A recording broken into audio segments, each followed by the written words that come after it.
கிறிஸ்தவ மாநாடு ஒன்றிலே ஆண்டவரை அறியாத மக்கள் மத்தியிலே கர்த்தருடைய நற்செய்தியை அறிவிப்பதை குறித்து ஒரு ஆலோசனை கூட்டம் நடைபெற்றதாம்.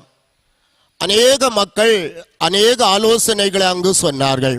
திருமறையை மக்களுக்கு இலவசமாக விநியோகிக்கலாம். இயேசு கிறிஸ்துவனுடைய வாழ்க்கை வரலாற்றை சார்ந்த திரைப்படங்களை நாம் காண்பிக்கலாம். மக்களை இல்லங்கள் தோறும் சந்தித்து ஆண்டவருடைய நற்செய்தியை அறிவிக்கலாம் என்றெல்லாம் அநேக ஆலோசனைகள் அங்கு சொல்லப்பட்டது. நிறைவாக ஒரு வாலிபன் எழுந்து சொன்னானாம், ஆண்டவருடைய நற்செய்தியை ஆண்டவரை அறியாத மக்கள் மத்தியிலே அறிவிப்பதற்கு அநேக கருத்துக்கள் இங்கு சொல்லப்பட்டது. இந்த ஆலோசனைகள் எல்லாம் மதிக்கப்படக்கூடியவைகள், ஏற்றுக்கொள்ளக்கூடியவைகள். ஆனால் ஒரு கருத்தை நான் பணிவாக சொல்கின்றேன் என்று சொன்னாராம், ஆண்டவரை அறியாத மக்கள் மத்தியிலே வாழ்கின்ற இடத்திற்கு உண்மையாக ஆண்டவருடைய வார்த்தையின்படி வாழ்கின்ற ஒரு சில குடும்பங்களை நாம் அனுப்பி வைப்போம். அந்த குடும்பங்கள் அந்த இடத்திலே ஆண்டவருக்கு சாட்சியாக அவர்கள் வாழட்டும். அவர்கள் அந்த இடத்திலே வாழ்கின்ற போது அவர்களுடைய வாழ்க்கையை பார்க்கின்றவர்கள் கிறிஸ்துவனுடைய அன்பை அறிந்து கொள்வார்கள், ஆண்டவர் எத்தகையவர் என்பதை புரிந்து கொள்வார்கள். அது சிறப்பாக அமையும் என்று சொன்னாராம். அருமையான ஆண்டவருடைய பிள்ளைகளே, இந்த உலகத்திலே ஆண்டவராலே படைக்கப்பட்டு ஆண்டவராலே பிரித்தெடுக்கப்பட்டு ஆண்டவரை அறிகின்ற அறிவை நமக்கு தந்து ஆண்டவரை ஆராதிக்கின்ற மக்களாக கர்த்தர் எங்களையும் உங்களையும் நம்மையும் வைத்திருக்கிறார் என்றால் கர்த்தருக்கு ஒரு திட்டம் உண்டு.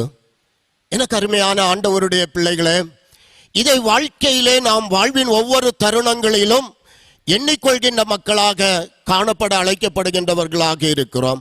இன்று நாம் வாழ்கின்ற இந்த இந்திய தேசத்திலே கோடிக்கணக்கான ஜனங்கள் இயேசு கிறிஸ்து யார் என்பதை அறியாமல் வாழ்ந்து கொண்டிருக்கிறவர்கள் உண்டு. ஒரு முறை கூட இயேசு கிறிஸ்து என்ற வார்த்தையை கேட்காத கோடிக்கணக்கான ஜனங்கள் நாம் வாழ்கின்ற இந்த இந்தியா தேசத்திலே வாழ்கின்றார்கள். அப்படிப்பட்ட சூழல்களிலே ஆண்டவர் என்னையும் உங்களையும் இயேசு கிறிஸ்துவை அறிந்தவராக வாழ்வதற்கு வாய்ப்பை தந்திருக்கிறார் என்றால் நம்முடைய வாழ்வை குறித்து ஆண்டவருக்கு ஒரு திட்டம் உண்டு, ஆண்டவருக்கு ஒரு விருப்பம் உண்டு, ஆண்டவருக்கு ஒரு தீர்மானம் உண்டு. எனக்கு அருமையான ஆண்டவருடைய பிள்ளைகளே, கர்த்தருடைய திருவுள சித்தம் என்ன என்பதை நம்முடைய வாழ்க்கையிலே நாம் உணர்ந்து அறிந்து புரிந்து வாழ்கின்ற போது இந்த உலகத்திலே இயேசு சுவாமியை அறிந்து வாழ்கின்ற ஒவ்வொருவரும் அவருடைய இறைப்பணியாளர்களாக, அவருடைய அருட்பணியை செய்கின்ற திருப்பணியாளர்களாக நாம் மாறிவிடுவோம் என்பதிலே எந்த வண்ணமான சந்தேகம் இல்லை. 2 தீமோத்தேயு 4ஆம் அதிகாரம் 12வது வசனத்திலே சொல்கிறார், உன் இளமையை குறித்து ஒருவனும் உன்னை அசட்டை பண்ணாத படிக்கு நீ வார்த்தையிலும் நடக்கையிலும் அன்பிலும் ஆவியிலும் விசுவாசத்திலும் விசுவாசிகளுக்கு மாதிரியாயிரு என்று சொல்கின்றதை நாம் பார்க்கிறோம். எனக்கு அருமையான ஆண்டவருடைய பிள்ளைகளே, பல்சமய சூழலிலே நாம் ஒவ்வொருவரும் வாழ்ந்து கொண்டிருக்கிறோம்.